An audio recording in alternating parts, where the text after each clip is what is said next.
The letter didn't have a return address, just my name, Rachel Monroe, scrawled across the front in a handwriting I hadn't seen in a decade, but recognized instantly. Tight, slanted, my father's. For a moment, I stood by the trash can, mail in hand, hovering. The rest was junk, grocery store coupons, a pre-approved credit card, a dentist reminder, and then that envelope. I don't know why I opened it. Maybe curiosity, maybe closure, or maybe I just needed to prove to myself that he could still say something, even in silence. Inside, a folded sheet of paper and a printed card. The sheet held 3 short lines. Rachel, your father has passed. Service to be held Friday, 10 a.m., Charleston First Chapel. No condolences, no signature, just instructions. The card was a funeral invitation. White, clean, sharp-edged, almost surgical. I didn't cry. I didn't breathe for a second. 10 years. It had been 10 years since I packed up my baby, Caleb, in a suitcase at redefines, left the bruises behind in a rented apartment on the outskirts of Charlotte, and slowly I called my father that night. One phone call, one plea. Then said the words, still clear sunlight, quiet. I didn't fall apart. I built a life. Shelving books at the public library, reading stories to Caleb in a second-hand rocking chair. Quiet, modest living. I sent money to Charleston every month through Mr. Ferguson, the retired postman who lived next door to my father. I never missed a month. I didn't ask for thanks. I just wanted to make sure he was okay. I never told Caleb. He just thought we didn't talk, that Grandpa Monroe didn't do birthdays or Christmas. Now he was gone. I stared at the letter, numb. Caleb, 12 now, and more observant than most adults, peeked around the hallway corner. You okay, Mom? I turned, smiled a little. Yeah, baby, just an old letter. He walked closer. Is it Grandpa? I blinked. Yeah. Silence stretched. Then, with a voice that surprised me in its gentleness, he asked, Are you going to go? I didn't answer. I was already somewhere else, inside that chapel, surrounded by people who had turned their backs on me. But Caleb's eyes were searching mine, and then he added, Maybe he left more than just a will, Mom. Maybe he left something for you. That did it. That night, I packed one suitcase, black dress, comfortable shoes, a pressed button-down for Caleb. I didn't know what I was going to find back in Charleston, but I knew what I needed. Not closure, just the truth. The chapel stood smaller than I remembered, wedged between 2 aging oaks on the corner of Riverside and Park. The sky was a soft gray, the kind that sinks into your skin. The stained glass windows looked tired. We stepped in together, Caleb clutching my hand like when he was 5. Heads turned, voices hushed. I knew the looks. I'd grown up with them. My father's side of the family, sharply dressed, tight-lipped, steeped in tradition and judgment. Every pair of eyes had something to say without moving their lips. And then I saw them. Melanie, my older sister, was in a black wrap dress with a perfect string of pearls around her neck. She spotted me and tilted her head like I'd just shown up to a wedding in muddy boots. Beside her, Nathan, our brother, looked down at his phone, but his smirk said more than his silence. Well, well, Melanie murmured, not bothering to whisper. The prodigal daughter finally comes crawling. I didn't answer. I didn't flinch. I walked past them, spine straight. Caleb whispered, Do we have to sit near them? I shook my head. We took our place in the very last pew. I didn't come for them. I came for a goodbye. The service began.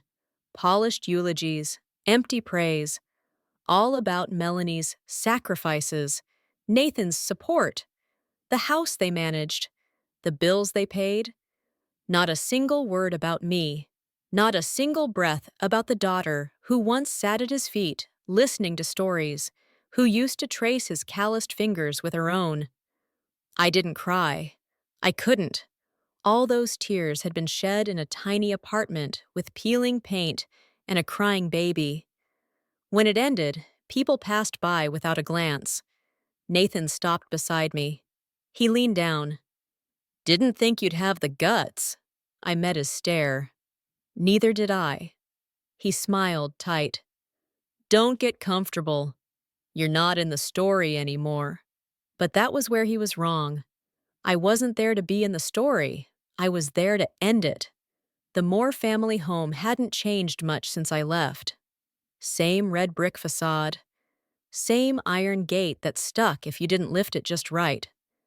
The same pair of white columns that held up the porch like tired sentries. It looked exactly as it had the day I left, except now it felt like something colder had settled inside. Like a house waiting to decide whether it would let me in. But I wasn't alone this time. Caleb stood, his chance to be a father, even from a distance. The screen went black, and so did the room. No one spoke, not for a full 10 seconds. Then came the sound of a throat clearing, a deep inhale, and the rustle of paper. Thomas Jennings opened his folder and began. The rustling of paper felt louder than it should have. Or maybe that was just the silence tightening around us, thick like the air before a storm. Mr. Jennings straightened the pages in his lap, glanced around the room, then spoke with the calm authority only years of law could teach. The video, as stated, was to provide context, he began. Now, per Mr. Monroe's revised, notarized, and legally binding will, I will proceed with the formal reading. Melanie exhaled hard through her nose, like she was bracing for a punch. Nathan leaned back, arms crossed, lips curled into a half smirk, like the video hadn't happened. To my daughter, Rachel Elaine Monroe, Mr. Jennings said, eyes flicking in my direction just once. I leave the Monroe family residence in Charleston, its full contents, and all surrounding land. The words didn't register at first. I sat motionless, my fingers still curled around Caleb's. A sharp intake of breath cut across the room from someone, maybe a cousin, maybe a neighbor, but my ears buzzed. I further leave to Rachel Monroe the sum of $250,000 in liquid assets, he continued, and the entirety of my remaining retirement savings portfolio. More gasps, and then, what the hell? Melanie's voice cracked. The pearl necklace around her throat trembled with the sudden jerk of her shoulders. Nathan's jaw locked tight. He didn't say a word. Not yet. Mr. Jennings didn't flinch. And to her son, Caleb Monroe, I leave a college education trust of $100,000. Caleb blinked. His grip on my hand slackened just a little. He turned to me, eyes round and searching. I was still struggling to breathe. Jennings turned to the final page, his voice growing quieter, but no less clear. To my son, Nathan Monroe, and my daughter, Melanie Carter, I leave the following: a collection of family photo albums, my military compass, and the Bible gifted to me by my mother at age 18. Melanie stood, abruptly, her chair scraped hard against the floor. That's it? She shrieked. You're joking! There is no mistake, Jennings said calmly. This document was amended 2 years ago. It is legally witnessed, notarized, and filed with the Charleston County Court. Nathan's smirk had vanished. He leaned forward now, voice low and strained.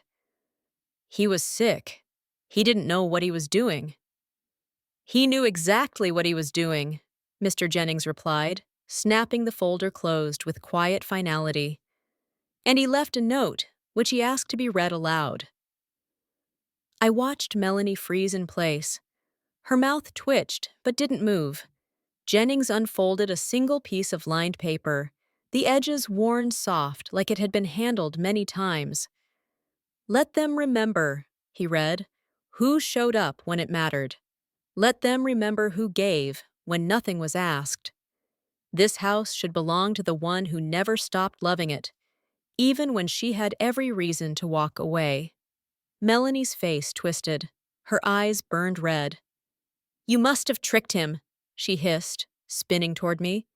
"You did something, manipulated him." I stayed still. I didn't need to say a word. The video had already said everything. "This is pathetic," she snapped. "You disappear for a decade and come back to play saint while we... Her voice cracked before she could finish.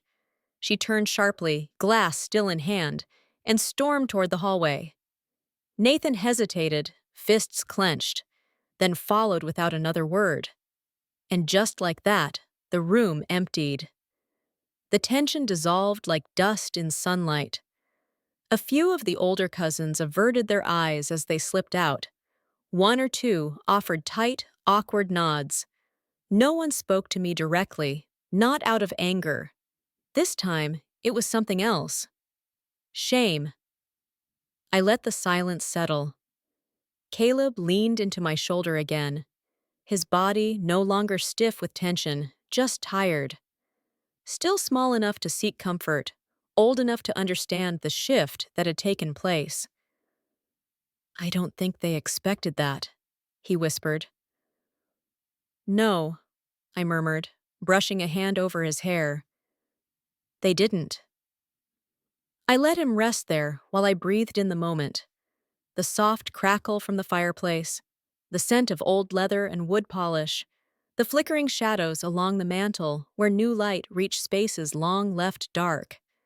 The chair in the corner, Dad's chair, still looked the same, faded on the arms, creased where his shoulders once rested. A throne, in a way, though he never ruled with kindness. I stood slowly, Caleb following. We crossed the room, our footsteps the only sound. When I reached the chair, I placed a hand on its back. Not to claim it, just to feel the weight of it. The history, the apology that had come too late, but had come nonetheless. "Goodbye, Dad," I said softly. Ears. They were steady, grounded. But I saw the corners of his mouth lift slightly, like something inside him had found its balance again. I kissed the top of his head. There were moments I still heard the old ghosts in the floorboards, the weight of memory, the echoes of slammed doors and words that couldn't be unsaid. But they didn't frighten me now. They just reminded me of what had been and what would never be again. One evening, as twilight pooled through the windows, I sat in Dad's old leather chair. Caleb brought over a new drawing and laid it on my lap. "It's for you," he said shyly. It was a picture of our house, the big oak tree out front, the porch swing, and two figures sitting side by side beneath it. One tall, one small, both smiling. I stared at it for a long time, my thumb brushing over the penciled lines. "It's perfect," I whispered. And it was. The house no longer felt haunted, not by the past, or by pain, or even by memory. It felt, finally, like a place where life could begin again. Weeks passed. The azaleas in the front yard bloomed late that year, bright pink against the white columns. I repainted the kitchen cabinets, one drawer at a time. Caleb planted wildflower seeds along the fence. Every morning, he'd check them, sketching their growth, like he was documenting something sacred. Sometimes I'd catch him whispering to them. "Keep growing," he'd say. He was right. I started volunteering at the local library in town, just a few afternoons a week. The first time I shelved children's books, I felt something in my chest unflinch, like returning to a version of myself. We didn't hear about Melanie or Nathan.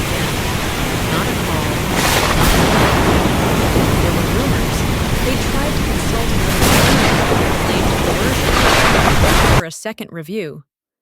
But the will was ironclad. Jennings made sure of that. And besides, I didn't think they wanted the house anymore. Not after what it had become. A mirror too clear, a reminder too sharp. One Sunday morning, I found something else in the house.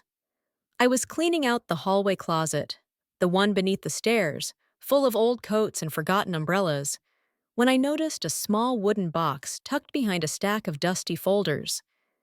Inside, a bundle of letters, all unopened, all addressed to me. My name, in Dad's writing. The postmark spanned nearly 6 years. I sat down on the floor, the box in my lap, heart racing like I was about to open something sacred. The first letter was short. Just 2 lines. Rachel. I think of you every time it rains. I hope you're warm. I read all of them, one after another, hands trembling. They weren't apologies. Not exactly.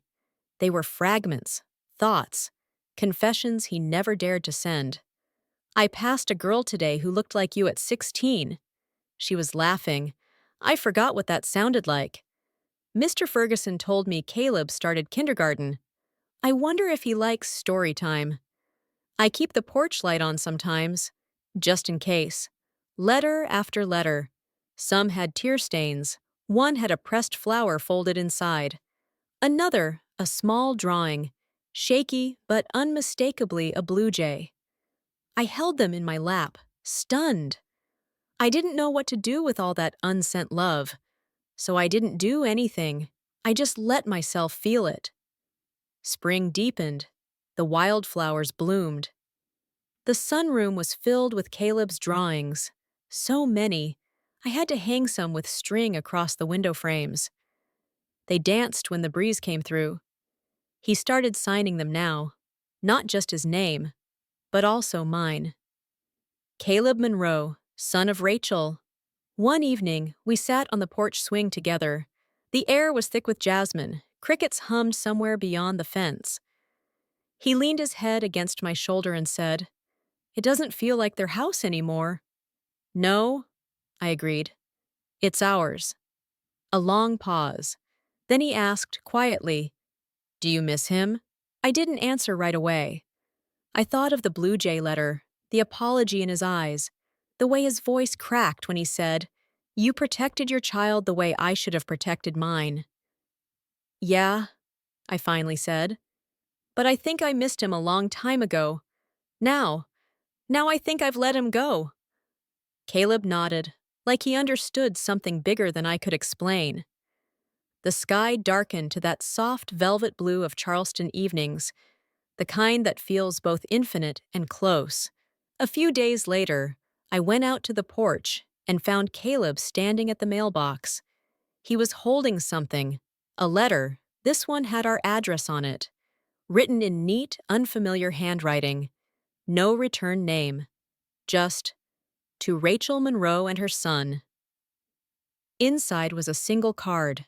No signature, no note. Only 2 lines, printed in careful black ink. "Some ghosts don't disappear. They wait for the right person to come home." I didn't know who sent it. Maybe no one I knew. Maybe someone who had been there that day. Or maybe just someone who understood. Either way, it didn't matter. Because this time, I wasn't afraid of ghosts. They didn't haunt us anymore. They watched over us, like shadows that had turned soft. The porch swing creaked gently. Caleb sketched birds in the last light of day. And I leaned back, breathing in the scent of earth, wood, and something else. Peace. I had come home. Not to a house, to myself.